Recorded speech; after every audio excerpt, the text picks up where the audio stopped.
പ്രിയ സഹോദരി സഹോദരന്മാരെ, ദൈവനാമത്തിൽ നിങ്ങൾക്കെല്ലാവർക്കും എൻ്റെ സ്നേഹവന്ദനം. പുറപ്പാട് പുസ്തകം 36 അധ്യായത്തിൻ്റെ 2 മുതൽ 7 വരെയുള്ള വാക്യങ്ങൾ നമുക്ക് അല്പനേരത്തെ ധ്യാനത്തിനായിട്ട് ഉപയോഗിക്കാം. ഇസ്രായേൽ മക്കൾ മിസ്രൈമിൽ നിന്ന് കനാൻ നാട്ടിലേക്കുള്ള യാത്രയിലാണ്. ദീർഘകാലം അവർക്ക് മരുഭൂമിയിലൂടെ സഞ്ചരിക്കേണ്ടതായിട്ട് വന്നു. പലതരത്തിലുള്ള പ്രതിബന്ധനങ്ങൾ, വെല്ലുവിളികൾ അവരുടെ ജീവിതത്തിലുണ്ടായി. കാണാത്ത വഴികളിലൂടെ, കാഴ്ചകളിലൂടെ, ജനപദങ്ങളിലൂടെ അവർക്ക് സഞ്ചരിക്കേണ്ടതായിട്ട് വന്നു. അവർ വിചാരിക്കാത്ത പല സംഭവങ്ങളും അവരുടെ ജീവിതത്തിലുണ്ടായി. ആ പ്രതിബന്ധങ്ങളെല്ലാം തരണം ചെയ്ത് അവർ മുന്നോട്ട് പോകുമ്പോൾ ദൈവം അവർക്ക് ഒരു വാഗ്ദാനം നൽകുകയാണ്. അവരുടെ മധ്യേ പാർത്തുകൊള്ളാം എന്നൊരു വാഗ്ദാനമാണ് ദൈവം അവർക്ക് നൽകുന്നത്. അവരുടെ ജീവിതത്തിൽ പകൽ മേഘസ്തംഭവും രാത്രി അഗ്നിതൂണുമായിട്ട് ദൈവം അവരോട് കൂടെ ഉണ്ടായിരുന്നു. എന്നാൽ അതിലപ്പുറമായിട്ട് അവർ കൂടാരങ്ങളിൽ പാർക്കുന്ന സമയത്ത് കൂടാരങ്ങളുടെ മധ്യേ മറ്റൊരു കൂടാരം അടിച്ചുകൊണ്ട് ദൈവം അവരുടെ ഇടയിൽ പാർക്കാനായിട്ട് പോവുകയാണ്. ഇത് ഇസ്രായേൽ മക്കളെ സംബന്ധിച്ചിടത്തോളം ആവേശകരമായ ഒരു സംഗതിയായിരുന്നു. സഹർഷം അവരത് സ്വീകരിക്കുകയായിരുന്നു. അങ്ങനെയാണ് സമാഗമന കൂടാരം എന്ന ഒരാശയം ദൈവം അവർക്ക് നൽകുകയും അവരത് സഹർഷം സ്വീകരിക്കുകയും ചെയ്തത്. ആ കൂടാരത്തിൻ്റെ പണികൾക്കായിട്ട് കൈ അയച്ച് അവർ സംഭാവനകൾ നൽകുന്നു. അത് പണിയാനുള്ള വ്യക്തികളെയും ദൈവം മോശ മുഖാന്തരം തിരഞ്ഞെടുക്കുകയാണ്. ആ ഒരു സന്ദർഭത്തിലാണ് 36 അധ്യായം നമുക്ക് വായിക്കാനായിട്ട് സാധിക്കുന്നത്. ഇസ്രായേൽ മക്കൾ ധാരാളമായിട്ട് അവരുടെ കഴിവിനപ്പുറമായി സമാഗമന കൂടാരം പണിയുന്നതിനായിട്ട് നൽകുന്നു. ഏതെങ്കിലും ചില വ്യക്തികൾ മാത്രമല്ല നൽകുന്നത്, എല്ലാവരും അത് നൽകാനായിട്ട് തയ്യാറാകുന്നു. 35 അധ്യായം വായിക്കുമ്പോൾ സ്ത്രീകളും പുരുഷന്മാരും സഭായോഗം മുഴുവനായിട്ട് ഇതിൻ്റെ പണികൾക്കായി നൽകുന്ന പ്രത്യേകമായ ഒരു കാഴ്ചയാണ് നമുക്കവിടെ കാണാനായിട്ട് സാധിക്കുന്നത്.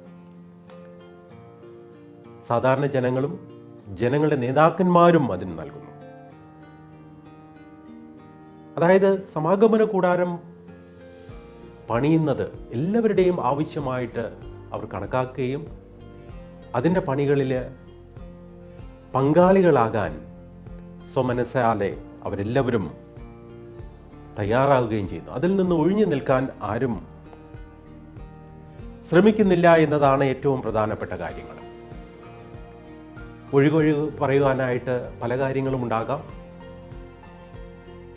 നമ്മുടെ ഇന്നത്തെ സാഹചര്യം നോക്കുമ്പോഴും ഒരു പ്രവൃത്തി ചെയ്യുമ്പോൾ അല്ലെങ്കിൽ ഒരു പദ്ധതി ഇടുമ്പോൾ അതിൽ പങ്കെടുക്കാനായിട്ട് ആഹ്വാനം നൽകുമ്പോൾ അതിൽ നിന്ന് ഒഴിഞ്ഞു മാറാൻ ഒരു വിഭാഗം എപ്പോഴും ശ്രമിക്കാറുണ്ട്. പല ഒഴികഴിവുകളും അവർ ജനങ്ങളുടെ മുന്നിൽ നിരത്താറുമുണ്ട്. എൻ്റെ സംഭാവന ഇല്ലാതെ തന്നെ ഇതെല്ലാം നടത്താനായിട്ട് കഴിയും എന്ന് പറയുന്നവരുണ്ട്.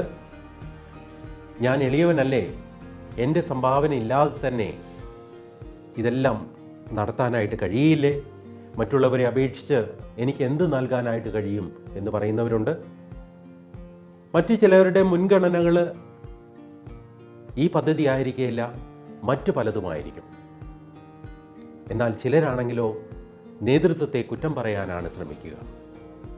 ഈ നേതൃത്വം മാറിയതിന് ശേഷം മാത്രമേ ഈ പദ്ധതിയിൽ ഞാൻ സഹകരിക്കുകയുള്ളൂ എന്ന് പറയുന്നവരും നമ്മുടെ ഇടയിലുണ്ട്. ഇങ്ങനെ നിരവധി ഒഴിവുകഴിവുകൾ പറയാനായിട്ട് നമുക്ക് സാധിക്കും. പക്ഷേ ഇവിടെ ഇസ്രായേൽ മക്കൾ അതൊന്നും പറയുന്നില്ല. എല്ലാവരും ഒരു മനസ്സോടുകൂടി സമാഗമന കൂടാരത്തിന് വേണ്ടി നൽകാനായിട്ട് ശ്രമിക്കുന്നു. ഇതിന് നേതൃത്വം നൽകിയത് മോശയായിരുന്നു എന്ന് നാം മറന്നു പോകരുത്. മോശ എല്ലായ്പ്പോഴും സ്വീകാര്യനായ ഒരു നേതാവായിരുന്നില്ല. മോശയെ എതിർക്കുന്നവർ സ്വന്തം കുടുംബത്തിൽ പോലും ഉണ്ടായിരുന്നു. മോശയോട് കയർക്കുന്നവർ, മോശയെ പലതരത്തിൽ വെല്ലുവിളിക്കുന്നവർ, മോശയെ ഇല്ലായ്മ ചെയ്യാനായിട്ട് ശ്രമിക്കുന്നവരെല്ലാവരെയും നമുക്ക് കാണാനായിട്ട് സാധിക്കും. എന്നാൽ അതേ സമയത്ത് മോശ പറഞ്ഞ സമാഗമന കൂടാരം പണിയണമെന്ന് ആവശ്യപ്പെട്ടപ്പോൾ എല്ലാവരും ഒരു മനസ്സോടുകൂടി അത് സ്വീകരിക്കാനുള്ള കാരണം, ഇത് മോശയ്ക്ക് വേണ്ടിയല്ല പണിയുന്നത്, ജനങ്ങൾക്ക് വേണ്ടിയാണ് പണിയുന്നത്. ദൈവമാണ് മോശ മുഖാന്തരം അവരോട് സംസാരിച്ചത്. ദൈവം അവരുടെ ഇടയിൽ പാർക്കാൻ പോകുന്നു എന്നത് തന്നെയാണ് ഇതിലേറ്റവും പ്രധാനപ്പെട്ടതായിട്ട് അവർ കാണാനായിട്ടിടയായത്. അവർ ദൈവത്തിനാണ് നൽകുന്നത്. അതുകൊണ്ട് അവർ സ്വമേധയാ നൽകുകയായിരുന്നു. ആരും സമ്മർദ്ദത്തിലല്ല നൽകുന്നത്. സ്വന്തം മനസ്സോടുകൂടി, പൂർണ്ണമായ മനസ്സോടുകൂടി അത് നൽകുന്നു. മോശ അവരോട് നിർബന്ധമായി ഒന്നും പറയുന്നില്ല.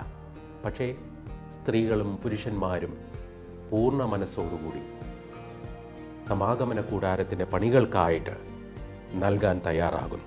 അവർ തങ്ങളുടെ കയ്യിലുള്ളതെല്ലാം നൽകാനായിട്ട് ശ്രമിക്കുന്നു. മനസ്സിൽ തോന്നുന്നതിലെല്ലാം കൊണ്ടുവരുന്നു. കഴിവിനപ്പുറവും അവർ നൽകുന്നു. സമാഗമന കൂടാരം എന്ന ഉദ്ദേശത്തെ ഒരിക്കലും ചോദ്യം ചെയ്യുന്നതായിട്ട് നാം ഇവിടെ കാണുന്നില്ല.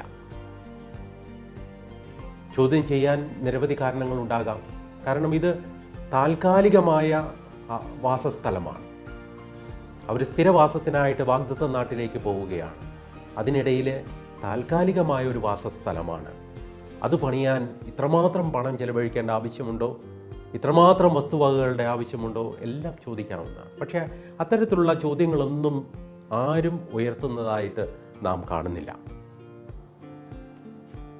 അതാണ് ഏറ്റവും പ്രധാനപ്പെട്ട ഒരു കാര്യം.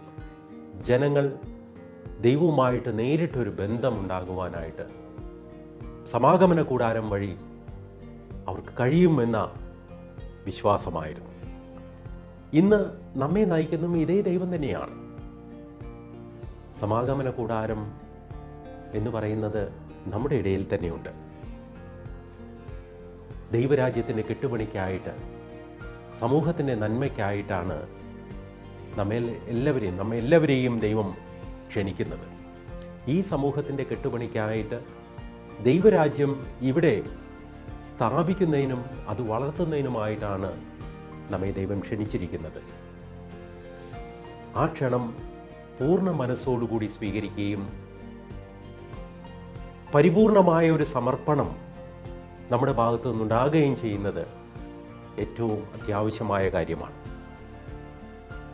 സമാഗമന കൂടാരത്തിൻ്റെ കെട്ടുപണിക്കായിട്ട് ഇസ്രായേൽ മക്കൾ പ്രവർത്തിച്ചതുപോലെ പൂർണ്ണ മനസ്സോടുകൂടി നമുക്കും പ്രവർത്തിക്കാനായിട്ട് കഴിയണം. ദൈവം ആഹ്വാനം ചെയ്ത് അനുസരിച്ച് മോശ ജനങ്ങളുമായിട്ട് സംസാരിച്ചപ്പോൾ മോശയെപ്പോലും അതിശയിപ്പിച്ചുകൊണ്ട് ഒരു റെസ്പോൺസ് ജനങ്ങളുടെ ഭാഗത്തു നിന്നുണ്ടായി. അതുകൊണ്ടാണ് മോശ പറയുന്നത്, നിങ്ങൾ നൽകുന്നത് നിർത്തുക എന്നത്. ആവശ്യത്തിലധികം ഞങ്ങൾക്ക് ലഭിച്ചു. സമാഗമന കൂടാരം പണിയുന്നതിനാവശ്യമായ വസ്തുവകകളേക്കാൾ ഉപരിയായ കാര്യങ്ങൾ നിങ്ങൾ നൽകി. അതുകൊണ്ട് ഇനി നൽകുന്നത് നിർത്തുക. പൂർണ്ണ മനസ്സോടുകൂടി നാമും സമൂഹത്തിൻ്റെ കെട്ടുപണിക്കായി, നമ്മുടെ ഇടയിൽ ദൈവരാജ്യത്തിൻ്റെ വളർച്ചയ്ക്കായിട്ട് പ്രവർത്തിക്കുമ്പോൾ ദൈവത്തിൽ നിന്ന് നാമും കേൾക്കും, നീ നൽകിയത് മതി എന്ന്. ഞാൻ വിചാരിച്ചതിലപ്പുറമായി നീ നൽകിയെന്ന്. നല്ലവനും വിശ്വസ്തനുമായ ദാസനെ എന്ന് തൻ്റെ യജമാനൻ വിളിക്കുന്ന ആ ദാസനെ പോലെ പൂർണ്ണ മനസ്സോടുകൂടി സ്വമേധയാ നാം നൽകുകയാണെങ്കിൽ നാം ആ പദവിയിലെത്താൻ പ്രാപ്തരാകും. ദൈവത്തിൻ്റെ എല്ലാ അനുഗ്രഹങ്ങളും നമുക്കെല്ലാവർക്കും ഉണ്ടാകട്ടെ.